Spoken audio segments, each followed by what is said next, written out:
السلام علیکم ورحمۃ اللہ وبرکاتہ۔ حضرات دیپکار، آج کے واعظ کے لیے سورۃ البروج کی تلاوت کی گئی ہے۔ سورۃ البروج جس میں 22 آیات اور 1 رکوع ہے۔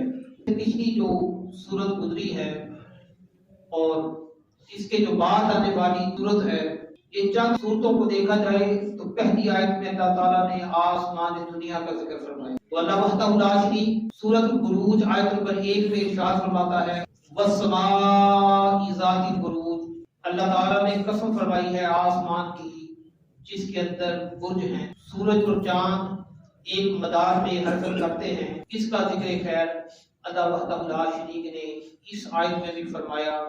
تو قرآن جو بیان کر رہا ہے یہ قیامت تک کے لیے ہے۔ تمہارے سائنسی اندازے غلط ہو سکتے ہیں، قرآن نے جو بیان فرمایا ہے 1400 سال سے زیادہ کا وقت گزر چکا ہے۔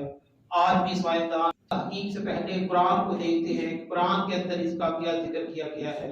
ان کے جو مفروضے ہوتے ہیں وہ اکثر اوقات غلط ثابت ہو جاتے ہیں اور آئے دن وہ ان کی تردید بھی کرتے رہتے ہیں، لیکن قرآن نے جو بیان فرمایا ہے اس میں تغیر نہیں ہوتا، اس میں کوئی تبدیلی نہیں ہوتی، وہ حق بات ہے، قیامت تک کے لیے حق ہے۔ کوئی عمارت بہت بلند ہو اس کو بھی برج کہا جاتا ہے، جیسے برج خلیفہ آپ نے سن رکھا ہے۔ تو کسی عمارت پر کوئی گنبد ہو، کسی عمارت پر ایک طرف کوئی گنبد ہو تو وہ عمارت کو بھی برج والی عمارت کہا جاتا ہے۔ اللہ تعالیٰ نے ایسا آسمان پیدا فرمایا ہے جو ایک کے بعد ایک ہے، ایک کے بعد دوسرا ہے، دوسرے کے بعد تیسرا ہے، 7 آسمان ہیں۔ اس طرح اللہ تعالیٰ نے اس کو سطح کے ساتھ اوپر نیچے بنایا ہے، تو اس کے اندر اللہ تعالیٰ نے برج پیدا کر دیے ہیں۔ ان بروج کا ذکر ہے، برج کی جگہ بروج ہے۔ والسماء ذات البروج، قسم ہے آسمان کی جس کے اندر برج ہیں۔ تو پتہ چلا کہ آسمان کے اندر برج ہیں، ہمیں دکھائی نہ دے، ہماری نظر کا قصور ہو سکتا ہے۔ اللہ تعالیٰ نے جو نبی رحمت صلی اللہ علیہ وآلہ وسلم پر قرآن اتارا ہے وہ حق ہے، وہ سچ ہے۔ والیوم الموعود، اور اس دن کی اس کا وعدہ کیا گیا ہے، تو وعدہ کیے ہوئے دن کی قسم، وعدہ کیے ہوئے دن کی کہ وہ آنے والا ہے، اس سے مراد قیامت کا دن ہے۔ قیامت کا دن جب آئے گا اس کو کوئی ٹالنے والا ٹال نہیں سکتا۔ 50,000 سال کا دن ہے۔ حضور اکرم صلی اللہ علیہ وآلہ وسلم نے فرمایا مہینہ محرم کا ہوگا اور محرم کی 10 تاریخ ہوگی، دن جمعہ المبارک کا ہوگا۔ تو یہ 3 چیزیں حضور اکرم صلی اللہ علیہ وآلہ وسلم نے واضح فرمائی۔ اب قیامت کب وقوع پذیر ہوگی، آئے دن یہ بھی مفروضے آپ سنتے رہتے ہیں، لیکن واللہ عالم، اللہ وحدہ لا شریک ہی بہتر جانتا ہے کب ہے، لیکن دور کی بات نہیں ہے۔ قیامت آنے والی ہے، حق ہے، اس میں کوئی شک و شبہ نہیں ہے۔ شاہد و مشہود، شاہد کہتے ہیں حاضر ہونے والے کو، اور مشہود کہتے ہیں جس کو حاضر کیا جائے، اور اس میں حاضر ہونے والوں کو حاضر کیا جائے گا، اللہ وحدہ لا شریک کی بارگاہ اقدس میں پیش کر دیا جائے گا۔ اور اللہ وحدہ لا شریک کے سامنے بندوں کے نامہ اعمال کا تذکرہ میں نے گزشتہ جمعہ مبارک میں بھی کیا کہ اللہ تعالیٰ کی بارگاہ اقدس میں پیش کر دیا جائے گا۔ اور اللہ تعالیٰ کی بارگاہ اقدس ایسی ہے تو اس کی بارگاہ اقدس میں کوئی آواز بلند نہیں کر سکتا، اور اللہ کی بارگاہ اقدس میں حاضر کر دیا جائے گا۔ اور مشہود جو ہے یہ جمعے کے دن کو بھی کہا جاتا ہے کہ یہ قیامت کا دن ہے، اور قیامت کا دن جب جمعہ المبارک ہوگا یہ خود گواہ ہوگا کہ زندگی میں جمعہ المبارک کے دن یہ تو حضور اکرم صلی اللہ علیہ وآلہ وسلم کی ذات اقدس پر درود پڑھنے والا تھا، یہ نماز کی پابندی کرنے والا تھا۔ حدیث مبارکہ میں قسم کے ساتھ پتہ چلتا ہے جب دیکھا جائے احادیث کو اٹھا کے کہ یوم مشہود سے مراد جمعہ المبارک کا بھی دن ہے۔ قتل اصحاب الاخدود، مارے گئے اصحاب اخدود، خندقوں والے۔ اصحاب الاخدود کون لوگ تھے؟ جہاں خندقوں والوں سے کیا مراد ہے؟ خندقوں والے جو ہیں وہ مارے گئے، کس وجہ سے مارے گئے؟ اب اس کے لیے حدیث پاک کا خلاصہ پیش کرتا ہوں، کافی طویل لمبی چوڑی حدیث پاک ہے۔ اس حدیث پاک کی روایت فرمانے والے حضرت صہیب رومی رضی اللہ تعالی عنہ ہیں، وہ بیان کرتے ہیں حضور اکرم صلی اللہ علیہ وآلہ وسلم نے ہم سے بیان فرمایا۔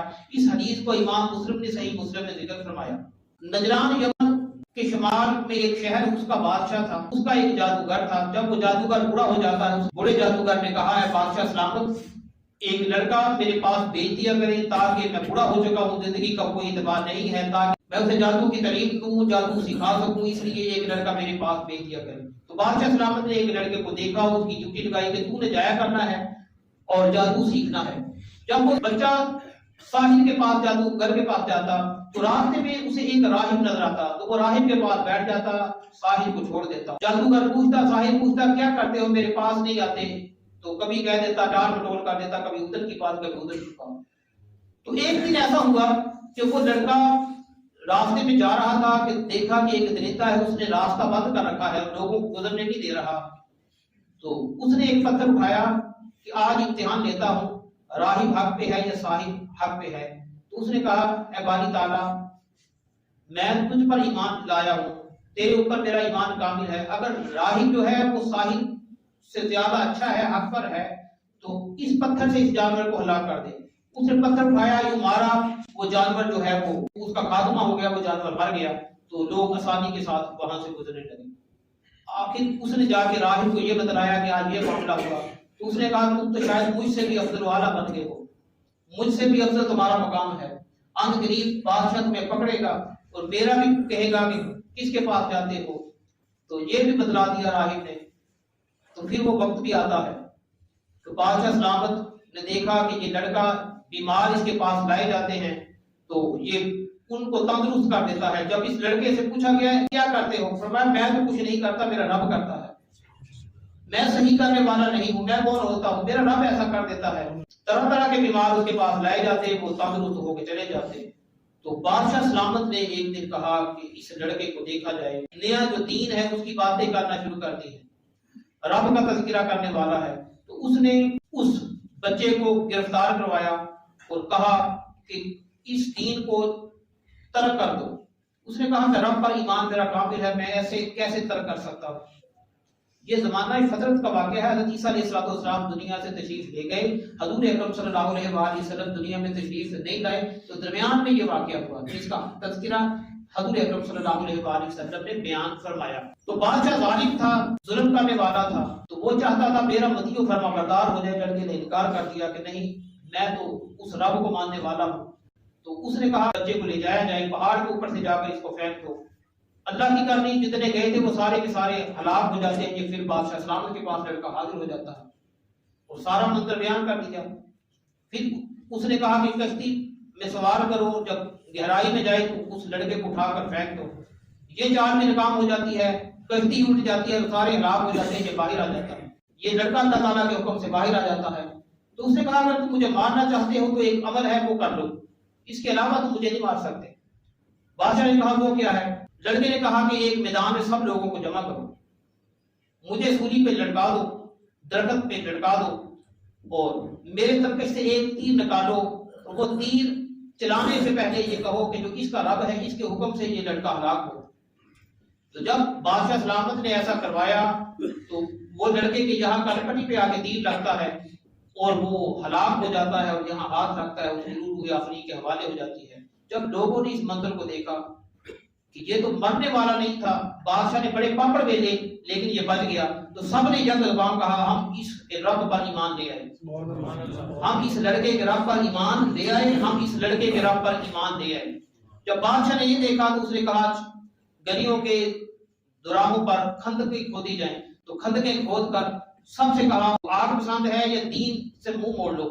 تو سب نے کہا ہم آگ میں جانا پسند کر سکتے ہیں، خندق میں گرنا پسند کر سکتے ہیں، لیکن رب پر جو ہمارا ایمان ہے وہ جانے والا نہیں ہے۔ تو ان سب کو خندقوں میں ڈال دیا گیا، جلا دیا گیا۔ آخر میں ایک عورت تھی، اس کے ہاتھ میں ایک بچہ تھا، اور وہ آگ کو دیکھ کر، خندق میں آگ ہے دیکھ کر چچک رہی تھی۔ اس دودھ پیتے بچے نے کہا کہ ماں ثابت قدم رہو، تم حق پر ہو، کیونکہ عموماً بچہ دودھ پیتا بچہ بولتا نہیں ہے، 15-20 دن کا بچہ ہو وہ بولتا نہیں ہے۔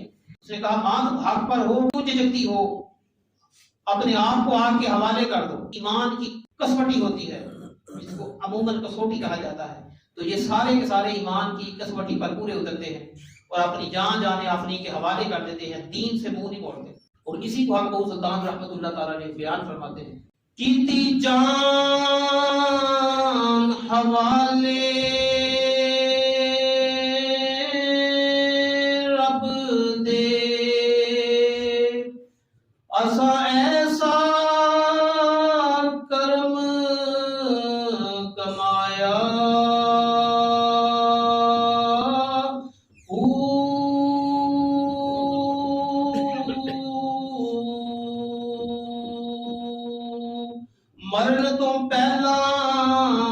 مر گئے باؤ اسکا مطلب نو پایا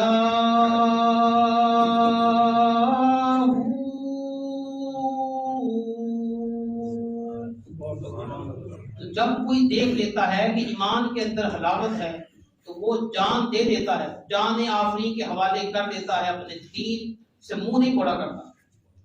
یہی وجہ ہے کہ ان لوگوں نے جان دینا یہ سینے سے لگا لیا کہ اب دین سے مڑنا اچھی بات نہیں ہے۔ ایک نوجوان نے دیکھی کیسا درس دے دیا کہ مجھے ماننا چاہتے ہو تو میرے رب پر ایمان لانا ہوگا، اپنی جان گوا کر سب کو ایمان کی شمع دے دیا۔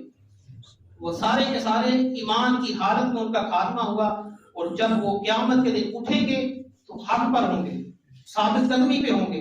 تو یہ ہے جس کا ذکر خیر میں کر رہا تھا کہ اللہ وحدہ لا شریک نے اس آیت کے اندر اصحاب الخدود کا ذکر فرمایا، النار ذات الوقود۔ اس کے بعد اگلی آیت جو ہے النار ذات الوقود، النار آگ کو کہتے ہیں، نار آگ کو کہتے ہیں، ذات الوقود جو اس کا ایندھن ہے۔ اللہ تعالیٰ نے قرآن عظیم فرقان حمید میں دوسرے مقام پہ فرمایا کہ جو جہنم کا ایندھن ہے وہ انسان اور پتھر ہے، تو جو ایمان پا جاتا ہے وہ آگ سے ہمیشہ کے لیے محفوظ ہو جاتا ہے۔ جنہوں نے شرک کو سینے سے لگایا، جنہوں نے شرک کی پیروی کی، کفر کی وہ پھر اس کا جہنم کا ایندھن بن جائیں گے، وہ جہنم کا ایندھن ہوں گے، اور ایسی مورتیاں ایسے پتھروں سے جو تراشی گئی وہ بھی جہنم کا ایندھن ہو جائیں گے۔ تو انسان اور پتھر اس جہنم پہ پھینک دیے جائیں گے۔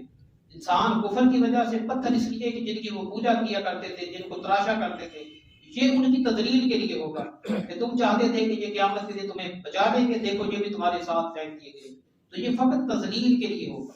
اذ ہم علیہا، اور جب یہ اس آگ کے کنارے بیٹھے تھے، منظر دیکھ رہے تھے، تو اللہ وحدہ لا شریک کبھی کبھار ایسا بھی کر دیتا ہے کہ جب منظر دیکھنے والے جو ہوتے ہیں کبھی کبھار آگ کی لپیٹ میں آ جایا کرتے ہیں، تو دنیا پر ایمان والوں پر ہنسنے والے، وہ منظر دیکھنے والے، جب اصحاب الخدود کو جلایا جا رہا تھا تو یہ منظر دیکھ کر ہنسنے والے اب خود بخود دوزخ کا ایندھن بنتے جا رہے ہیں، دوزخ میں چلے جائیں گے۔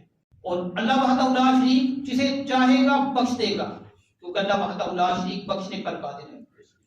وَهُمْ عَلَى مَا يَفْعَلُونَ بِالْمُؤْمِنِينَ شُهُودٌ، اور جو وہ ایمان والوں کے ساتھ کرتے تھے وہ خود گواہ ہوتے کہ وہ جو کیا کرتے تھے ایمان والوں کے ساتھ، ان کا تمسخر اڑایا کرتے تھے، مذاق اڑایا کرتے تھے، وہ خود گواہ ہوں گے کہ ہم نے دنیا میں ان کے ساتھ اچھا نہیں کیا، ان کے ساتھ ظلم کیا، ان کو اذیتیں دی، تکلیفیں دی، وہ خود ان پر گواہ ہوں گے، کیونکہ قیامت کے دن ہاتھ پیر گواہی دیں گے۔ باری تعالیٰ میں نے اپنے ہاتھوں سے یہ کام کیے ہیں، پیروں سے یہ کام کیے ہیں، بعض کی گواہی اس کے ہاتھ بن جائیں گے، بعض کی گواہی اس کے پاؤں بن جائیں گے، تو ہاتھ اور پیر گواہی کے طور پر حاضر کر دیے جائیں گے، یہ ان کے پہ گواہ ہو جائیں گے۔ اگلی آیتیں ان میں توبہ کا بھی ذکر انشاءاللہ تعالیٰ آئندہ جمعۃ المبارک میں سورۃ البروج کو مکمل کیا جائے گا، تو اسی پر اتفاق کرتا ہوں۔ وما علیہ الا البلاغ۔